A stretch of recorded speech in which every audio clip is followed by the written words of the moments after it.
Ya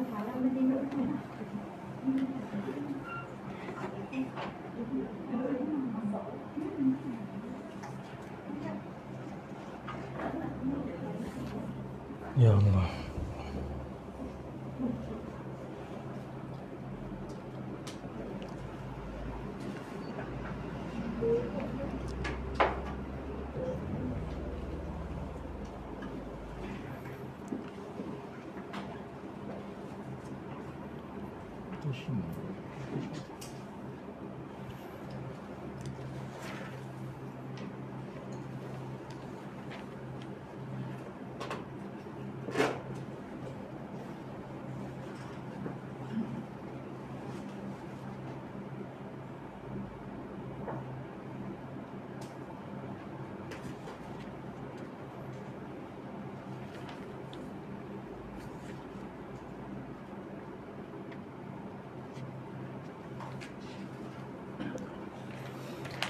Assalamualaikum warahmatullahi wabarakatuh. Bismillahirrahmanirrahim. Alhamdulillahirabbil alamin wa bihi nasta'in ala umurid dunya waddin. Wassalatu wassalamu ala sayyidina Muhammad wa ala alihi wa sahbihi ajma'in. Subhanaka la ilma lana illa ma 'allamtana innaka antal alimul hakim. Wa la hawla wa la quwwata illa billahil aliyyil azim. Allahumma 'allimna ma yanfa'una wanfa'na bima 'allamtana wa zidna ilman bi rahmatika ya arhamar rahimin. Alhamdulillah, kita syukur pada Allah Subhanahu Wa Taala pada pagi yang mulia ini dapat sama-sama kita meneruskan pengajian tafsir Al-Quran kita, menerusi surah-surah yang menjadi amalan dan mempunyai fadilat. Kita masih lagi berada dalam surah Al-Kahfi. Dan pada hari ini insya-Allah kita akan masuk ayat yang ke-17. Masih lagi berkisar tentang kisah Ashabul Kahfi. Baik, seperti biasa saya akan baca dahulu insya-Allah beberapa ayat. Kemudian kita akan lihat makna di sebalik ayat-ayat tersebut. A'udzu billahi minasy syaithanir rajim. Bismillahirrahmanirrahim. وترى الشمس إذا طلعت تزاور عن كهفهم ذات اليمين وإذا غربت تقرضهم ذات الشمال وهم في فجوة منه ذلك من آيات الله من يهد الله فهو المهتد ومن يضلل فلن تجد له وليا مرشدا وتحسبهم أيقاظا وهم رقود ونقلبهم ذات اليمين وذات الشمال وكلبهم باسط ذراعيه بالوصيد لو اطلعت عليهم لوليت منهم فرارا ولملئت منهم رعبا. Sadaqallahul azim. Baik, firman Allah Subhanahu wa taala, wa tarasy-syamsa idza tala'at tazawaru an kahfihim dzatal yamin. Dan kamu melihat, kamu ni siapa? Iaitu Nabi Muhammad sallallahu alaihi wasallam dan juga semua manusia yang membaca Al-Quranul Karim. Inilah yang disebutkan oleh Imam Al-Alusi rahimahullahu taala ya di dalam tafsirnya ya, wa tarasyamsa al-khitabu li Rasulillah sallallahu alaihi wasallam. Ayat ini ditujukan kepada Nabi sallallahu alaihi wasallam, titah kepada Nabi sallallahu alaihi wasallam, au likulli ahadin mimman yasluh, atau kepada setiap orang yang layak, yang boleh. Maksudnya setiap orang yang membaca Al-Quranul Karim di kalangan umat Nabi sallallahu alaihi wasallam, yang nak mengambil iktibar daripada surah Al-Kahfi, khususnya berkenaan dengan kisah Ashabul Kahfi. Maka kata Allah Ta'ala, wa tarasyamsa idza tala'at tazawaru an kahfihim dzatal yamin. Dan kalau kamu melihat matahari apabila matahari itu terbit, tazawaru, Matahari itu akan condong, akan melencong, ya, maknanya tidak masuk ke dalam gua, akan condong daripada gua mereka, akan condong maknanya akan melencong, tidak masuk tepat ke dalam gua mereka. Zatal yamin, condong ke arah kanan, ya. Jadi persoalannya ialah, adakah Nabi SAW yang mana Allah kata wa tarasyams, kamu melihat, adakah Nabi SAW melihat kisah Ashabul Kahfi? Pastinya tidak.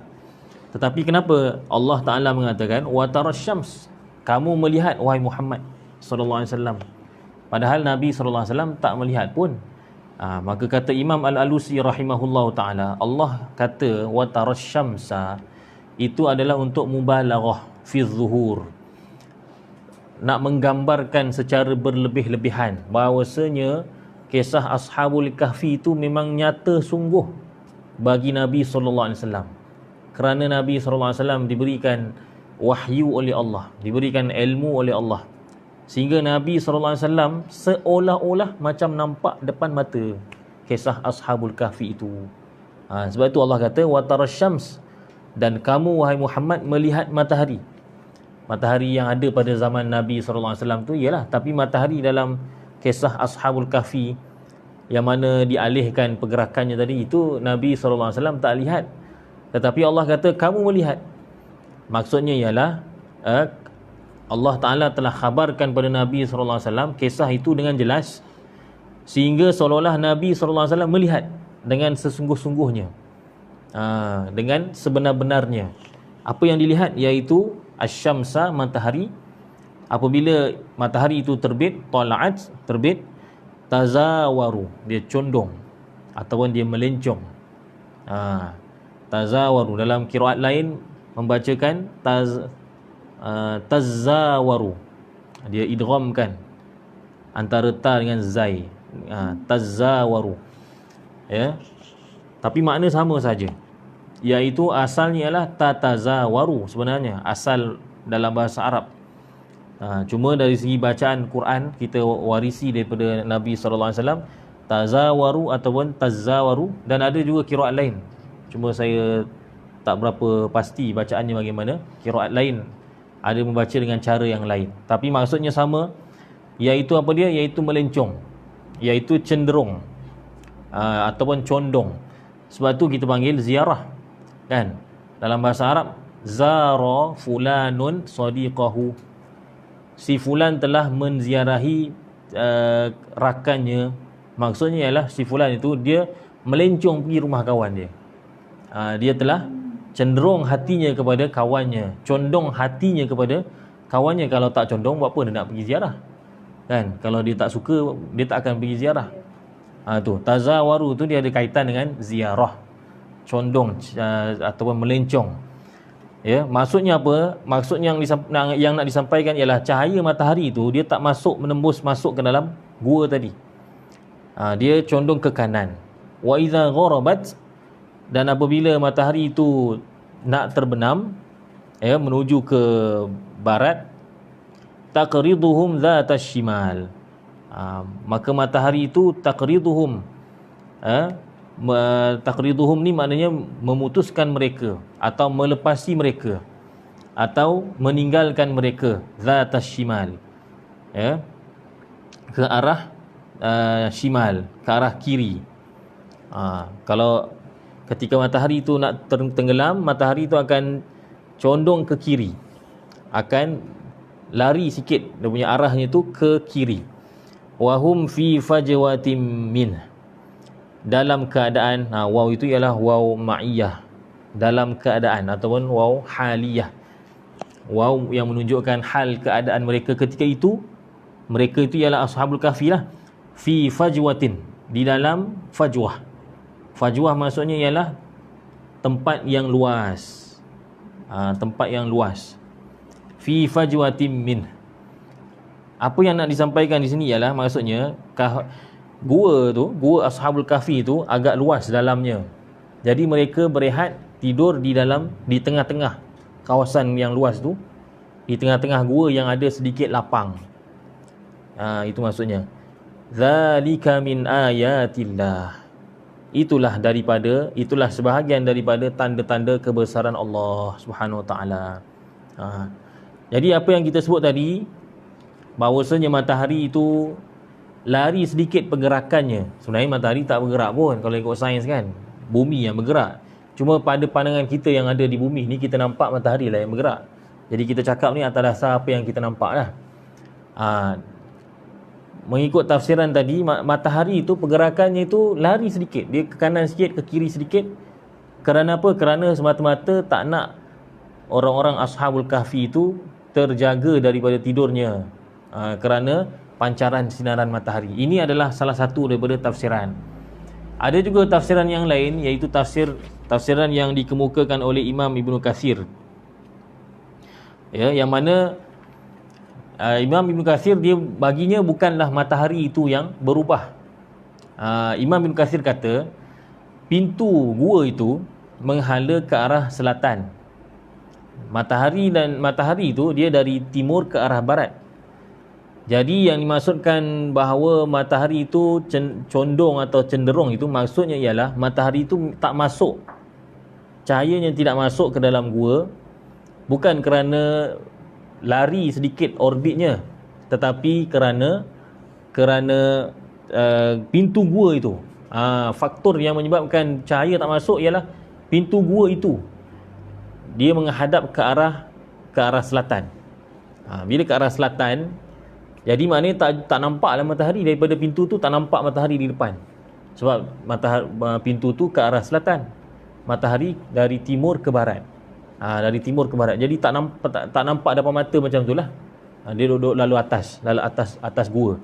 Ini kalau mengikut Imam Ibn Katsir. Tapi ada juga tafsiran yang lain yang dinukilkan oleh Imam Fakhruddin Ar-Razi, seperti mana yang kita sebutkan sebelum tadi, bahawasanya matahari itu sendiri Allah jadikan matahari itu pergerakannya itu lain daripada kebiasaannya, sehingga menyebabkan tak masuk cahaya matahari itu ke dalam gua. Dan inilah pendapat yang lebih dirasakan tepat oleh Syekh Tantawi rahimahullah taala dalam tafsir kita ini. Kerana apa? Kerana kalau ikut tafsir Ibn Katsir tadi, dia tak nampak sangatlah tanda-tanda kebesaran Allah tu, tak nampak sangatlah, maksud kata keajaiban dalam kisah Ashabul Kahfi tu tak nampak sangat. Sebab faktornya ialah kerana kedudukan pintu gua semata-mata. Tapi kalau matahari itu pergerakannya itu diubah oleh Allah, barulah nampak ada keajaiban di situ. Ada keajaibannya. Ya. Sebab itulah kata Syekh Tantawi, sebab itulah Allah Taala mengatakan zalika min ayatillah. Itu adalah sebahagian daripada tanda-tanda kebesaran Allah Taala ataupun kekuasaan Allah Taala. Baru kena Allah nak menzahirkan kekuasaannya, jadi mestilah cerita tu mesti lain daripada lain. Matahari itu bukannya makna kata ikut pergerakan yang sama, dia mesti lain sedikit. Itulah tafsiran yang diguna pakai dalam tafsir Syekh Tantawi ini. Tapi Syekh Tantawi rahimahullah ta'ala kata, walaupun juga tafsiran, kedua-duanya itu kira hebatlah. Dan kedua-duanya itu menunjukkan kebesaran Allah. Cuma pendapat yang mengatakan bahawa faktor matahari, cahaya matahari itu tak masuk dalam gua ialah disebabkan pergerakan matahari itu yang teralih sedikit. Itu lebih tepat, kerana itu lebih menunjukkan kebesaran Allah, dan kerana itulah Allah menyatakan zalika min ayatillah. Baik. Allahumma salli ala sayyidina Muhammad wa ala alihi wasallam. Kemudian Allah Subhanahu wa taala berfirman, may yahdillahu fahuwal muhtad. Sesiapa yang Allah berikan hidayah, maka dia beroleh petunjuk, beroleh hidayah. Wa may yudlil falan tajida lahu waliyan mursyida.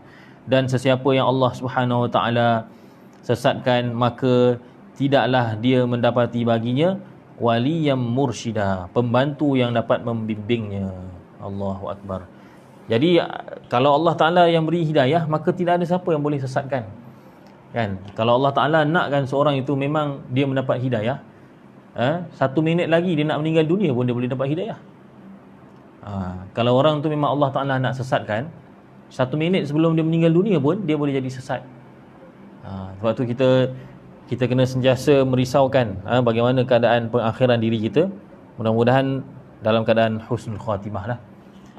Kita pun biasa baca kan hadis riwayat Bukhari bahawa Nabi SAW mengatakan bahawa ada seorang lelaki yang mana dia beramal sehinggalah hanya 1 hasta sahaja lagi nak masuk syurga.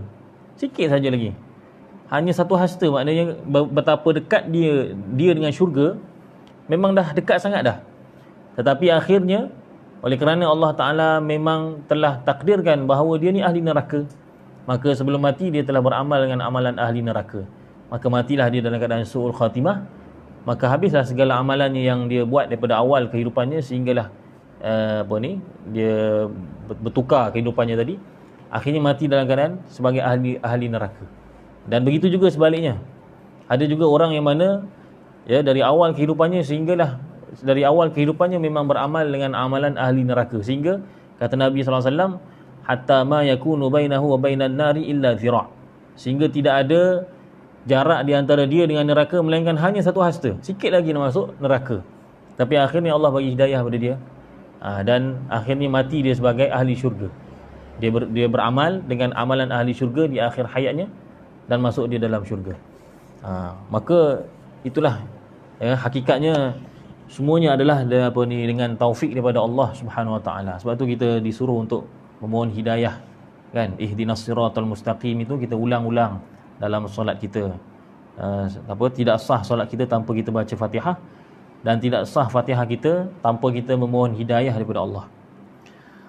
Baik, kemudian Allah Subhanahu Wa Taala berfirman, wa tahsabuhum ayqadhan wa hum ruqud, dan kamu menyangka wahai Muhammad sallallahu alaihi wasallam. Begitu juga dengan orang-orang yang membaca Al-Quran lah. Ayqadhan, dalam wa tahsabuhum, dan kamu menyangka mereka ayqadhan, dalam keadaan jaga, wa hum ruqud, sedangkan mereka sebenarnya ruqud, tidur. Sedangkan mereka sebenarnya tidur. Maknanya Allah bagi tahu bahawa kalau kita tengok depan-depan mereka ni, Ashabul Kahfi, ketika mereka tidur, mereka memang tidur, tapi kita akan nampak mereka macam tak tidur, macam jaga. Disebutkan dalam tafsir Al-Baghawi, kenapa dikatakan begitu? Kerana Allah Ta'ala menjadikan mata-mata mereka itu terbuka ketika tidur. Mereka memang tidur, memang tidur sungguh lah, tetapi mata terbuka. Masya Allah, mata terbuka. Dan ini tak mustahil, sebab kita tengok memang orang biasa pun ada macam tu. Anak saya sendiri pun kadang-kadang dia tidur, mata dia terbuka. Mata dia terbuka, abang dia jadi ketakutan, takut dia sebab adiknya tu tidur kerana mata terbuka. Jadi begitulah yang Allah Ta'ala jadikan berkenaan dengan Ashabul Kahfi. Mereka tidur tetapi mata mereka terbuka, kata Imam Al-Baghawi. Kerana itu Allah kata, wa tahsabuhum ayqadhan wa hum ruqud wa nuqallibuhum dhatal yamini wa dhatal shimal, dan kami bolak-balikkan, maknanya terbalik-terbalikkan mereka, dhatal yamin wa dhatal shimal, ke arah kanan dan ke arah kiri. Jadi badan mereka itu Allah Ta'ala balik-balikkan. Kejap tidur menghadap kanan, kejap ke kiri, kejap ke kiri. Kerana apa? Kata Ibnu Abbas radhiyallahu anhuma, supaya bumi tidak memakan badan mereka. Maksudnya badan mereka itu tidak reput dimakan tanah. Kalau mereka tidur tetap macam tu saja, satu posisi saja, maka bahagian yang kena tanah tu dia akan mudah reput. Sebab itu kalau kita belajar fiqh mazhab Syafi'i, dia kata apa berkenaan dengan adab jenazah? Apa kalau kita ingat dalam kitab sebut apa? Dia kata disunatkan supaya mengangkat sedikit jenazah itu supaya tidak dekat dengan bumi, dengan tanah. Sebab kalau diletakkan memang di atas tanah, cepatlah mayat tu cepat membusuk. Sebab itu masa arwah ayah saya meninggal baru tahun lepas lah, masa Covid juga tu, masa musim-musim Covid. Tapi bukan meninggal sebab Covid, meninggal sebab tua. Saya memang suruh menilah keluarga kita letak atas katil. Jadi orang ada yang nampak macam pelik lah, sebab orang Melayu kadang dia biasa letak atas lantai kan. Tapi saya tak, biar letak atas ni, letak atas katil. Cuma katil tu kita arahkan ke arah kiblat. Tapi letak di atas katil. Memang orang tengok macam pelik lah. Biasanya atas lantai je, cuma adalah tilam kan. Tilam tu dah okey dah. Kalau ada tilam tu dah kira okey lah, maknanya kata taklah apa ni, tidaklah apa ni dia akan cepat membusuk. Tapi dalam kitab-kitab fiqh memang disebutkan dalam tanah tu ada sesuatu, Allah alam, mungkin boleh kajilah dari sudut sains ke apa ke, ada sesuatu bahan kimia ke apa ke, wallahu alam, yang mana kalau meresap masuk dalam badan jenazah tu dia akan cepat membusuk. Sebab tu diletakkan tinggi. Kalau ada tilam pun dah okey dah, tapi saya memang letak terus. Lagipun memang arwah ayah saya tu meninggal waktu tidur, memang tidur di atas katil tu, ada roda. Jadi senang lah, terus saja pusingkan. Jadi orang datang pun walaupun baca Yasin, tetap jenazah tu di atas. Lepas tu barulah diuruskan sebagainya. Jadi itulah kata Ibn Abbas, Allah Ta'ala membolak-balikkan badan mereka tu supaya badan mereka itu tidak reput dimakan tanah. Dan ada juga disebutkan beberapa riwayat tentang berapa kali mereka dibolak-balikkan. Berapa kali diterbalik-terbalikkan. Kalau mengikut satu riwayat daripada Abu Hurairah radhiyallahu anhu, yang dinukilkan dalam beberapa tafsir, kata Abu Hurairah, mereka itu dibolak-balikkan 2 kali setahun. 2 kali je setahun. Manakala satu riwayat daripada Ibnu Abbas radhiyallahu anhuma kata sekali saja setahun. Sekali saja. Maknanya bukanlah banyak kali dibolak-balikkan, maknanya sekali-sekala dibalikkan. Yang penting apa yang kita nak faham ialah wa nuqallibuhum dzatal yamini wa dzatas shimal. Itu maknanya dah jelas. Allah Taala membolak-balikkan mereka ke kanan dan ke kiri. Baik. Kemudian Allah Subhanahu wa taala menyatakan lagi, wa kalbuhum basitun zira'aihi bil wasid, dan anjing mereka basitun zira'aihi, menghamparkan zira'aihi, 2 lengannya. Zira' ni maknanya hasta, 2 lengannya, bil wasid, di wasid. Wasid ini ada khilaf di kalangan ulama, tapi khilaf tu tidaklah ketara sangat. Ada sebahagian ulama kata wasid maksudnya ialah macam halaman rumah. Maknanya di depan pintu gua itu ada tanah lapang sedikit. Di situlah duduknya anjing tadi sambil menghamparkan 2 tangannya. Dia duduk macam tu. Ada juga ulama kata wasid itu ialah pintu gua itu sendiri dipanggil wasid. Pintu itu sendiri dipanggil wasid. Ada yang kata bukan pintu, halaman tu. Macam rumah tu depan tu ada halaman, itu dipanggil wasid. Tapi tak jauh beza lah. Maksud kata anjing itu Allah ilhamkan pada dia untuk duduk di depan pintu ataupun di depan gua itu dalam keadaan menghamparkan 2 tangannya. Lawit tala'ta alaihim lawallaita minhum firara. Ni nanti dulu. Berkenaan dengan anjing ni banyaklah riwayat berkenaan dengan sifat anjing ni, warna dia apa semua. Tapi kita tak adalah nak mendalami sangat-sangat, sebab perkara itu tidaklah begitu penting. Cuma adalah beberapa perkara yang mungkin boleh kita bacakan di sini, kita sebutkan di sini. Diriwayatkan oleh Al-Hafiz Ibnu Asakir daripada Al-Hasan Al-Basri bahawasanya nama anjing itu ialah Qitmir. Ini kita dah sebutkan dah pada minggu lepas. Namanya ialah Qitmir. Dan Ibnu Katsir menukilkan bahawasanya ada pendapat mengatakan bahawa anjing itu ialah anjing buruan yang dimiliki oleh salah seorang daripada 7 orang Ashabul Kahfi itu. Maknanya salah seorang daripada 7 pemuda itu, dia memiliki seekor anjing buruan. Dan anjing itu milik dia lah, diikut sekali. Ada juga pendapat yang mengatakan bahawa anjing itu ialah milik tukang masak kepada raja. Kan mereka ni 7 orang pemuda ni, mereka ni memang anak-anak bangsawan. Mereka memang berulang-alik, makna kata keluar masuk istana tu biasalah bagi mereka. Jadi apa ni, tukang masak tu dia ada bela anjing, dan anjing tu ikut sama-sama dengan pemuda tadi. Mungkin dah kenal lama kan, sebab anak-anak ni kan anak-anak orang bangsawan. Jadi anjing tu ikut sampailah akhirnya masuk ke dalam gua tadi. Cuma yang pendapat pertama itu, Imam Ibn Katsir kata itu ialah wahwal ashbah. Itulah pendapat yang lebih tepat. Anjing itu ialah milik salah seorang daripada 7 pemuda tadi. Dan anjing tu pula, perkataan kalb tadi, wa kalbuhum, anjing tu pun ada beberapa pendapat. Kebanyakan ulama mengatakan kalbuhum tu, kalb tu ialah anjing lah, yang kita katakan dalam bahasa Inggeris dog. Kalb tu ialah anjing.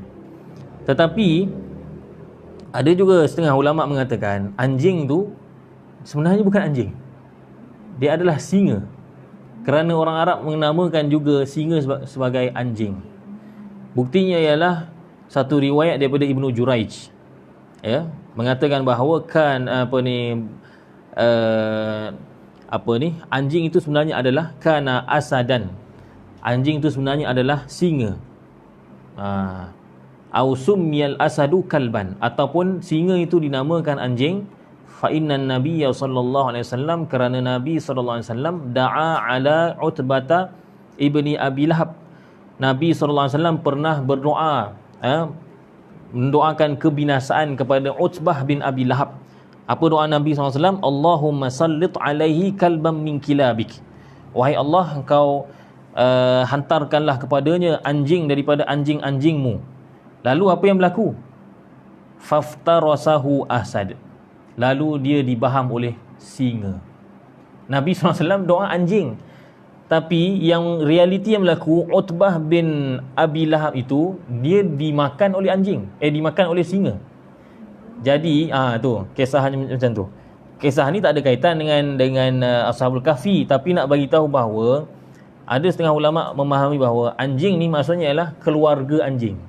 Termasuklah singa, harimau, serigala, itu semua dikira anjing. Maksud kalbuhum tu bukan anjing yang kita nampak yang hari ni, tapi maksudnya keluarga. Keluarga anjing. Sebahagian ulama kata begitu.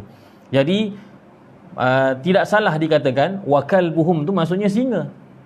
Sebab itulah dalam ayat selepasnya tu, lawit bukan selepasnya, kalau kita baca terus lagi, apa kata Allah Ta'ala? Lawit tala'ta alaihim lawallaita minhum firara. Kalau kamu jumpa mereka, maka nescaya kamu akan lari. Kalau Arab jumpa anjing, disepaknya je. Tapi kalau singa, jangankan Arab, kan, orang Melayu kita lagilah lari singa. Itu makna kata adalah pendapat. Tapi kita tak adalah nak pegang sangat mana-mana, kan. Cuma kita faham makna kata ada haiwan yang Allah namakan sebagai kalb. Sama ada anjing ataupun keluarga anjing. Allah Ta'ala tempatkan anjing itu di depan gua itu, yang mana sekiranya orang lalu dan nampak, maka orang akan lari. Lawit tala'ta alaihim lawallaita minhum firara. Jika kamu menjumpai mereka, iaitu Ashabul Kahfi, maka nescaya kamu akan lari daripada mereka, kamu akan berpaling daripada mereka dalam keadaan melarikan diri. Wala mulita minhum ru'ba, dan kamu akan dipenuhi atau diselubungi. Mulia maknanya ialah dipenuhi. Mala'a kan maksudnya penuh.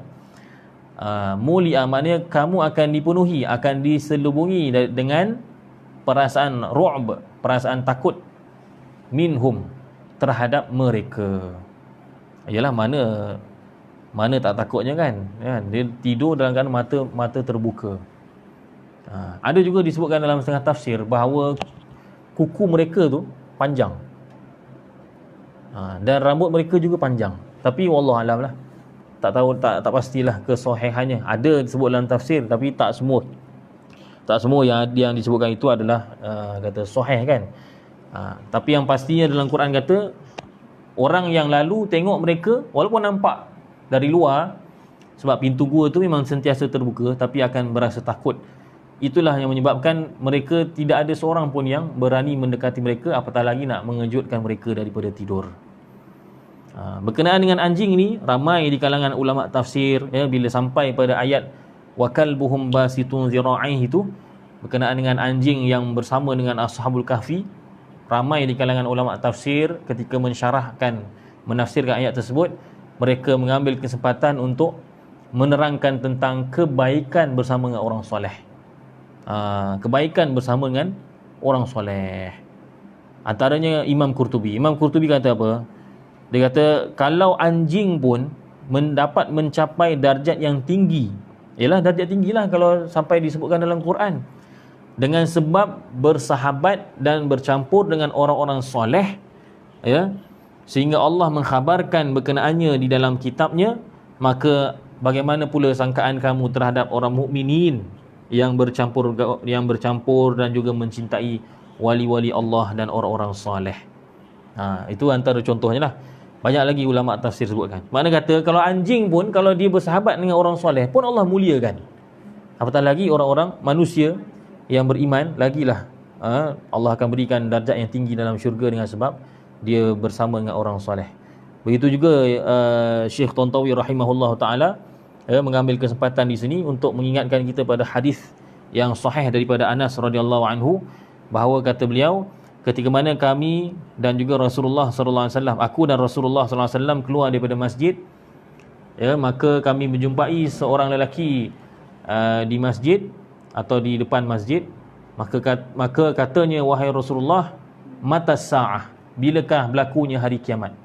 Faqala Rasulullah sallallahu alaihi wasallam, berkata Rasulullah sallallahu alaihi wasallam, ma a'dadta laha, apa yang kamu telah persiapkan untuk menghadapi hari kiamat? Yang kamu duk tanya bila hari kiamat tu, apa yang kamu dah persiapkan? Maka kata lelaki tadi, ya Rasulullah, ma a'dadtu laha kathira salatin wala siyamin wala sadaqah, walakinni ahbabtu Allah wa rasulah. Dia kata, wahai Rasulullah, aku ni tidaklah mempersiapkan untuk menghadapi hari kiamat dengan banyaknya solat atau banyaknya puasa atau banyaknya sedekah, tetapi kata dia, kata beliau, aku mencintai Allah dan Rasulnya. Maka kata Nabi SAW, fa anta ma'a man ahbabta, maka kamu nanti pada hari akhirat akan bersama dengan orang yang kamu cintai. Maka kata Anas radhiyallahu anhu, Anas tadi yang ni kan mengiringi Nabi SAW, kata Anas, fama farihna ba'dal islami farhan ashadda min qaulin Nabi sallallahu alaihi wasallam fa anta ma'a man ahbabta. Kata Anas, semenjak kami masuk Islam ni, kami tidak pernah gembira, lebih gembira daripada kami mendengar Nabi sallallahu alaihi wasallam kata, kamu akan bersama dengan orang yang kamu cintai. Maka kata Anas, fa ana uhibbullah wa rasulah wa Abu Bakrin wa Umar fa arju an akuna ma'ahum wa illam a'mal bi a'malihim. Kata Anas, kalau begitu maka aku mencintai Allah, mencintai Rasulnya, mencintai Abu Bakar, mencintai Umar, dan aku berharap agar aku bersama dengan mereka walaupun aku tidak beramal dengan amalan-amalan mereka. Itu kebaikan sohbah bersama dengan orang-orang yang soleh. Baik. Kemudian Allah Subhanahu wa taala berfirman, wa kadzalika ba'athnahum liyatasaalu bainahum, dan demikianlah kami membangkitkan mereka, maknanya membangunkan mereka daripada tidur, liyatasaalu bainahum, supaya mereka saling bertanya di antara mereka. Qala qailum minhum kam labithtum, berkata seorang yang berkata-kata di kalangan mereka, kam labithtum, berapa lama kamu telah tidur? Berapa lama kamu sudah tidur? Kamu semua sudah tidur. Qalu labithna yawman aw ba'da yawm. Mereka menjawab, kita, terjemahan yang lebih menarik, kita ni yang bertujuh ni, kita telah pun tidur satu hari atau sebahagian hari. Sebahagian ulama tafsir kata orang yang jawab ni, dia kata sehari atau sebahagian hari, kerana syak, tak pasti. Ada juga yang mengatakan Dia bukan syak, tapi dia menyangka dia betul, yakin. Mula-mula dia kata 1 hari, tapi bila dia tengok matahari masih ada lagi dekat luar, maka dia pun ubah jawapannya. Yauman, mula-mula kata yauman, 1 hari, kemudian diubah jawapannya au ba'dha yaum. Kata Imam Ibn Kathir, kenapa dia tukar jawapan tu? Kerana kata Imam Ibn Kathir, Ashabul Kahfi ni mereka mula masuk dalam gua pada awal hari, pada waktu duha, pada waktu pagi, pada waktu siang, awal siang dia masuk. Dan dia terjaga dari tidur, ya, terjaga daripada tidur pada waktu petang sebelum matahari tenggelam. Jadi sangkaan mereka petang tu ialah petang hari yang sama. Petang hari yang sama. Macam ni sekarang ni kan pagi kan. Pagi, kalau kita tertidur, kita bangun lepas tidur, kita tak adalah pula menyangka kita terbangun petang tu petang esok. Mesti kita akan menyangka petang tu petang hari itulah juga, hari yang sama. Sebab tu dia kata yauman au ba'dha yaum. Au ba'dha yaum. Yalah, kalau pagi sampai ke petang, tak adalah kata 1 hari penuh kan, sebab dia bukan 24 jam. Sebab tu ditukar jawapan au ba'dha yaum, mungkin sebahagian hari, maknanya beberapa jam. Qalu rabbukum a'lamu bima labistum. Mereka mengatakan Tuhan kamu lebih mengetahui berapa lama kamu tidur. Ini daripada ayat ini Ibnu Abbas radhiyallahu anhuma mengistimbat, mengeluarkan daripada ayat ini. Ibnu Abbas dapat keluarkan maklumat yang membuktikan bahawasanya bilangan Ashabul Kahfi itu memang insya-Allah bilangannya 7. Sebab apa? Sebab kalau kita tengok pertama sekali, qala qailun. Siapa yang berkata? Seorang sahaja. Kan? Qala qailun, seorang sahaja. Dia tanya apa? Berapa lama kamu tidur? Kemudian ada satu kumpulan jawab, qalu labithna yauman aw ba'dha yaum. Qalu itu merujuk kepada mereka. Mereka berkata. Mereka ni, qalu ni, wawul jamaah ni, paling kurang berapa orang? 3 orang. Kan? Plural bahasa, kalau dalam bahasa Arab ni plural 3 paling kurang. Jadi 1 tambah 3 dah 4. Kemudian ada satu lagi dialog daripada kumpulan yang lain. Qalu rabbukum a'lamu bima labistum. Qalu pun qalu yang kedua itu adalah paling kurang bilangannya 3. Jadi 1 tambah 3 tambah 3, jawapannya adalah 7.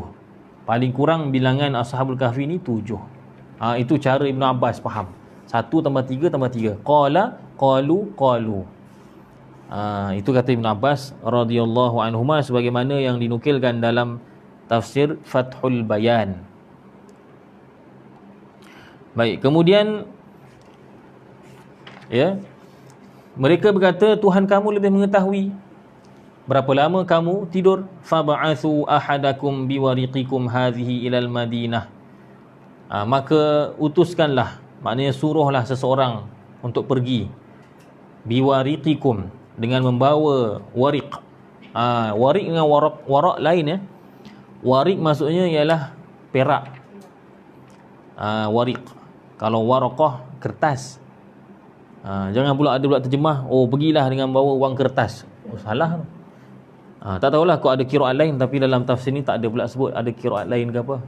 Jadi wariq bukannya waraq. Wariq maksudnya ialah wang perak, dirham. Kalau bahasa Arab ni lah, kalau wang perak tu dirham. Biwariqikum hadhihi, pergilah dengan membawa wang perak ini. Ilal Madinah, pergi ke mana? Pergi ke Madinah, pergi ke bandar. Bandar mana? Bandar yang terdekat lah, iaitu bandar yang mana dari situlah mereka berasal.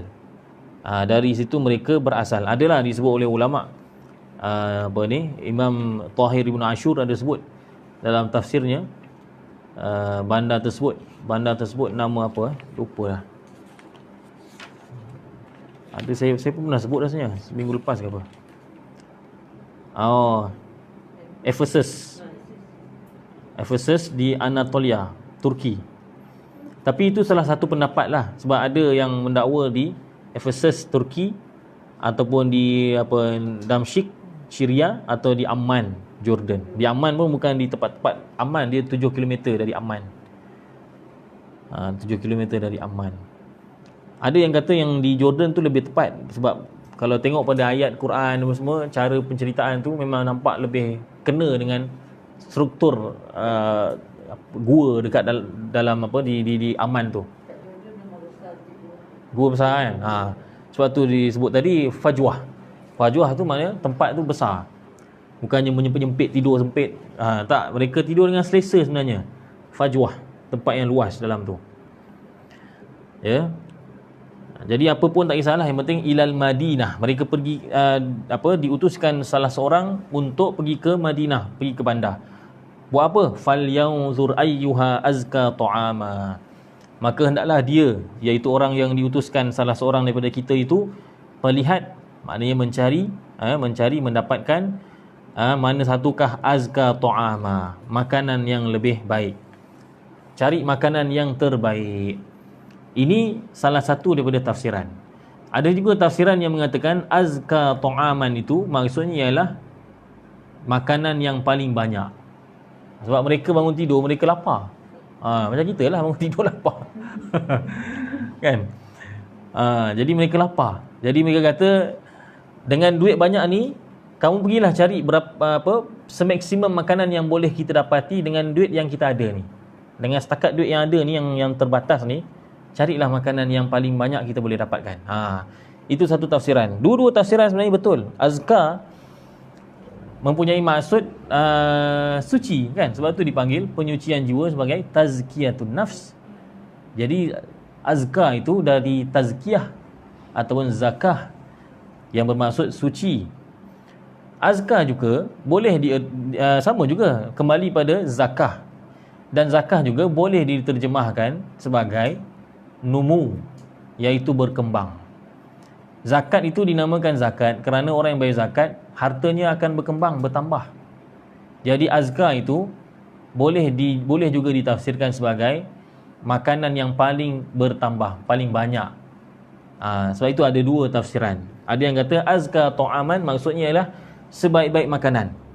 Ada juga yang mengatakan azka ta'aman maksudnya sebanyak-banyak makanan. Kerana melihat kepada azka itu berasal daripada kalimah zakah, dan zakah itu bermaksud an-numu, iaitu bertambah, berkembang, membiak menjadi banyak. Tapi yang lebih tepat, kata para ulama seperti mana Ibnu Katsir, yang lebih sahih pendapat pertama lah. Itu lebih menunjukkan bahawa mereka ni wara'. Sebab orang wara' ni dia bukan nak makan banyak sangat pun. Dia yang penting ialah makanan tu halalan thayyibah. Pendapat pertama tu lebih sahih lah, insya-Allah. Maksud kata dia mencari makanan yang lebih baik. Disebutkan dalam tafsir Baghawi bahawa orang-orang pada zaman mereka itu, mereka menyembelih binatang dengan nama berhala. Sebab itu bila mereka bangun cari makanan, dipesan kalau kena beli makanan yang disembelih dengan elok. Tu antara logiknya tafsiran pertama tu. Cari makanan yang baik. Baik tu maksudnya disembelih dengan elok. Cari orang-orang yang beriman yang jual makanan tu. Kemudian Allah Subhanahu Wa Taala menjelaskan lagi apa yang mereka katakan, falyatikum birizqim minhu wal yatalattaf. Maka hendaklah orang yang kita utuskan itu, salah seorang yang akan diutuskan itu, hendaklah dia datang membawa rezeki daripadanya, wal yatalattaf, dan hendaklah dia berlemah lembut. Siap pesan lagi supaya dalam dia membeli barang di bandar itu, jangan dia makna kata buat masalah. Hendaklah dia berlemah lembut. Disebutkan dalam hadis kan, berkenaan dengan sifat bertolak ansur, toleransi dalam berjual beli. Rahimallahu ra'an samhan idza ba'a, samhan idza ishtara, samhan idza qada, samhan idza iqtada. Semoga Allah merahmati, kata Nabi sallallahu alaihi wasallam, orang yang menjual dalam keadaan toleransi, bertolak ansur dalam ketika menjual, bertolak ansur ketika membeli, Bukan penjual je tolak ansur, pembeli pun kena tolak ansur. Kalau ada kurang-kurang sikit itu maafkan je lah. Begitu juga ketika menghukum dan juga iqtada. Iqtada pun lebih kurang sama maknanya dengan qada, menghukum. Maknanya bertolak ansur dalam menghukum. Jadi itu doa Nabi SAW pada orang yang mana kata bertolak ansur. Maka mereka memberikan pesanan wal yatalattaf, hendaklah berlemah lembut. Wala yush'iranna bikum ahada, dan janganlah dia memaklumkan, mengiklankan, memaklumkan, menyebarkan tentang kamu kepada seseorang pun. Maknanya jangan cerita dengan orang tentang keberadaan kita. Innahum iyadhharu alaikum yarjumukum aw yu'idukum fi millatihim walan tuflihu idzan abada. Sesungguhnya mereka, iaitu orang-orang di bandar kita itu, kalau mereka menjumpai, menemui kamu semua, maka nescaya mereka akan merejam kamu semua. Atau kalau tak rejam pun, mereka akan paksa kamu untuk kembali semula kepada agama mereka, agama menyembah berhala, dan kamu sama sekali tidak akan berjaya. Kalau begitu, nescaya kamu sama sekali tidak akan beruntung, tidak akan berjaya. Ini mereka kata begini kerana mereka tak tahu yang raja yang memerintah itu dah lama dah. Dah lama tumbang. Kerajaan tu pun dah lama tumbang. Ya. Mereka tak tahu. Jadi dia pergilah. Dia pun pergi. Wa kadzalika a'tharna 'alaihim liya'lamu anna wa'dallahi haqq wa anna as-sa'ata la raiba fiha idh yatanaza'una bainahum amrahum. Maka demikianlah kami menjadikan mereka itu dijumpai. Maknanya akhirnya kewujudan mereka itu disedari oleh penduduk tempat tersebut. Dalam ayat ini tak disebutkan dengan terperinci bagaimana, tapi disebutkan dalam pelbagai tafsir Tontawi dan sebagainya, disebutkan bahawa ketika salah seorang daripada mereka ni, wakil mereka ni pergi ke bandar nak beli makanan, maka bila nak bayar tu, tukang kedai tu, tuan kedai tu, dia tengok duit tu, kata ini zaman bila punya duit ni.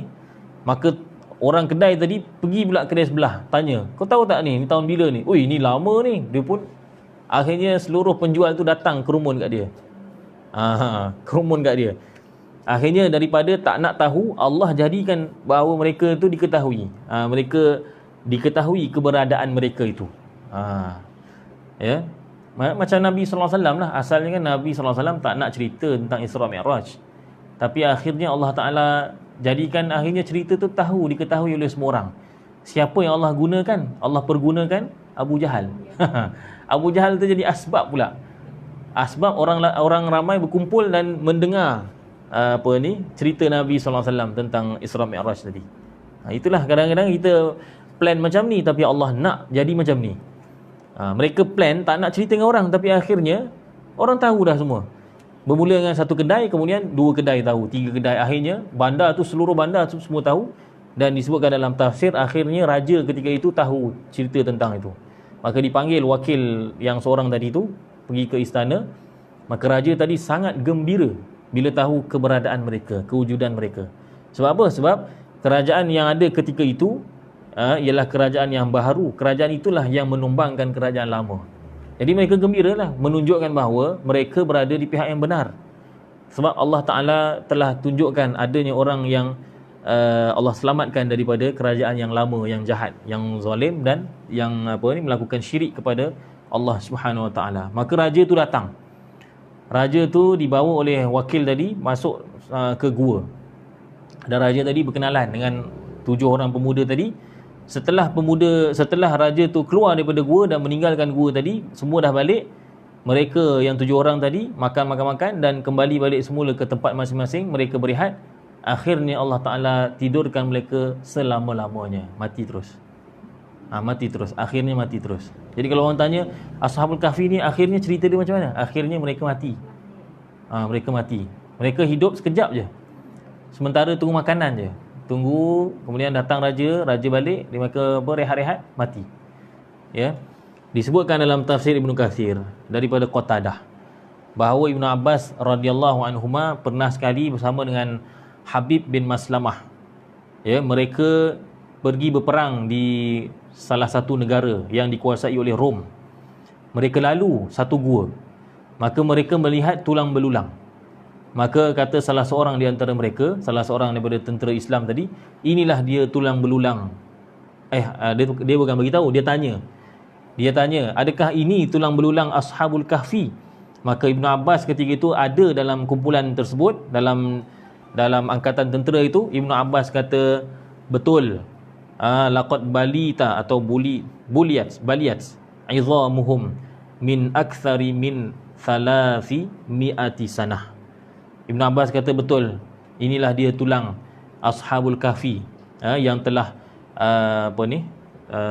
baliyat ni apa ni, bukan luntur, apa panggil, dia dah hancur lah. Dah hancur semenjak dari 300 tahun yang lalu. Maknanya zaman antara, maknanya kata lebih kurang 300 tahun. 300 tahun sebelum kedatangan Islam, cerita Ashabul Kahfi ini. Jadi Ibn Abbas, kalau mengikut riwayat inilah, ya, sempat melihat gua tersebut dan malah mendapat melihat kesan-kesan tulang mereka itu. Masya-Allah. Liya'lamu anna wa'dallahi haqq. Allah Taala zahirkan mereka itu supaya mereka mengetahui bahawasanya janji Allah itu benar. Janji Allah itu apa maksudnya? Maksudnya ialah hari kiamat itu benar. Kan Allah berjanji akan ada hari kiamat. Jadi Allah Ta'ala jadikan kisah Ashabul Kahfi ni sebenarnya tujuannya supaya manusia mengerti dan memahami, meyakini bahawasanya hari kiamat itu benar, dan kebangkitan selepas hari kiamat itu bukanlah satu benda yang mustahil. Sebagaimana Allah boleh bangkitkan Ashabul Kahfi, begitulah juga Allah Ta'ala boleh bangkitkan orang-orang yang telah mati, dihidupkan semula untuk dihisab amalannya. Wa anna sa'ata la raiba fiha. Dan bahawasanya hari kiamat itu tidak ada keraguan padanya. Idh yatanaza'una bainahum amrahum. Ketika mana mereka yatanaza'un, bertelingkah, bersalah-salahan, berbalah tentang perkara mereka. Di antara mereka tu mereka berbalah-balah. Ini pun ada beberapa tafsiran. Kita ambil salah satulah daripada tafsirannya, ya.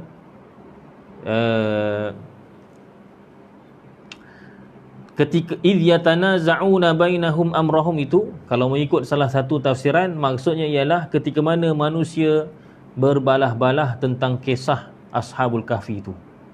Itu lebih jelas, ya, lebih jelas.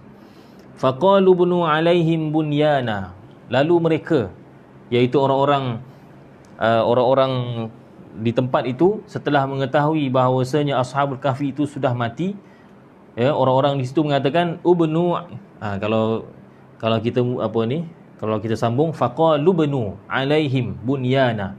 Kata mereka, benakanlah di atas mereka, iaitu di atas tempat mereka meninggal dunia itu, bunyana, bangunan. Rabbuhum a'lamu bihim.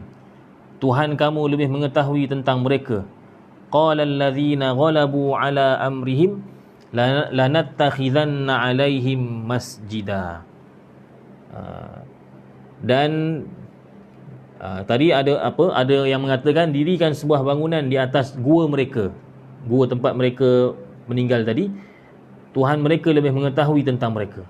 Orang yang berkuasa, qala allazina ghalabu ala amrihim, orang yang berkuasa atas urusan mereka, maksudnya pemimpin-pemimpin mereka ketika itu mengatakan, lanattakhidhanna alaihim masjida, kami pasti akan mendirikan sebuah masjid, sebuah rumah ibadat di atasnya, di atas gua tersebut.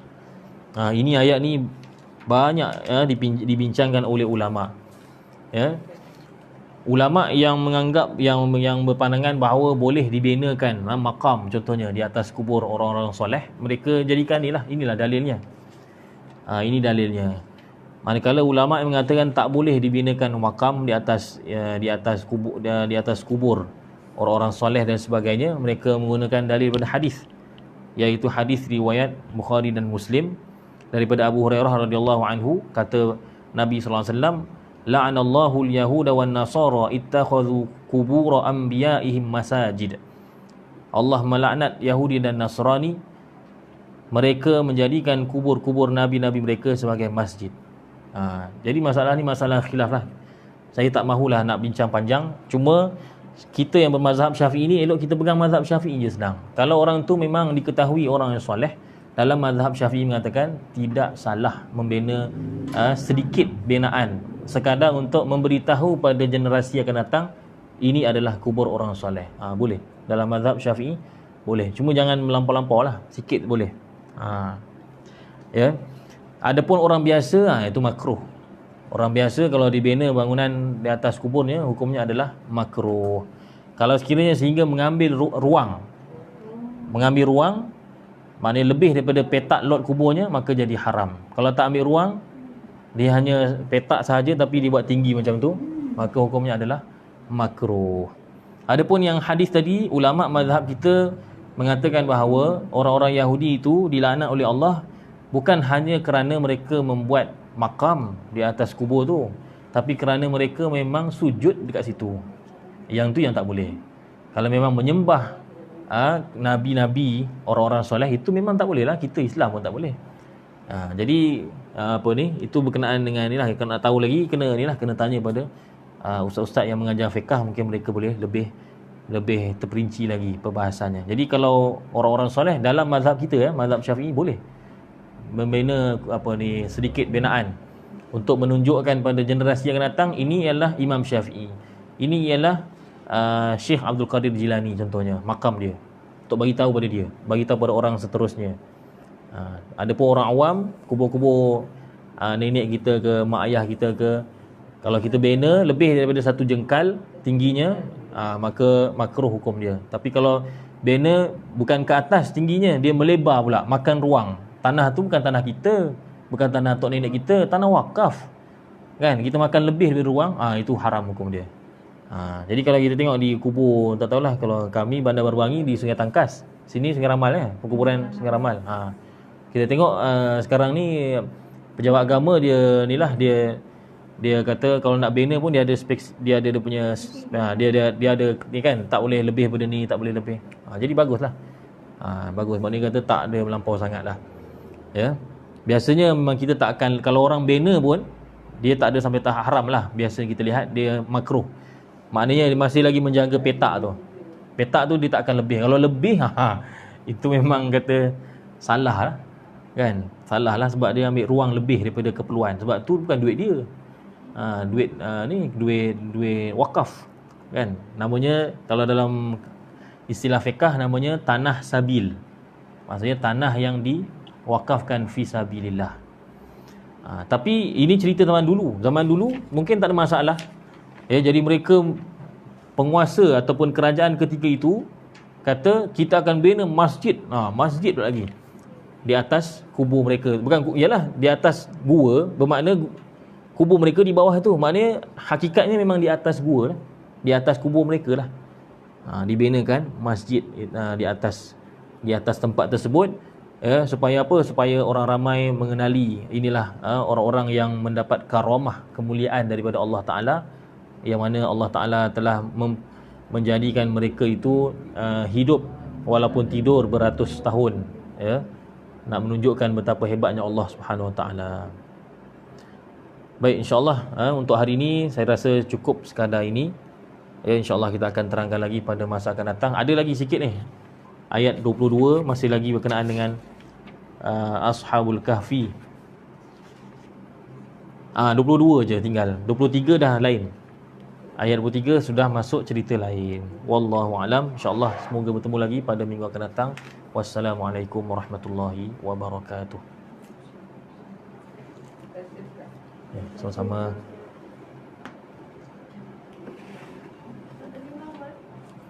Ya. Ya.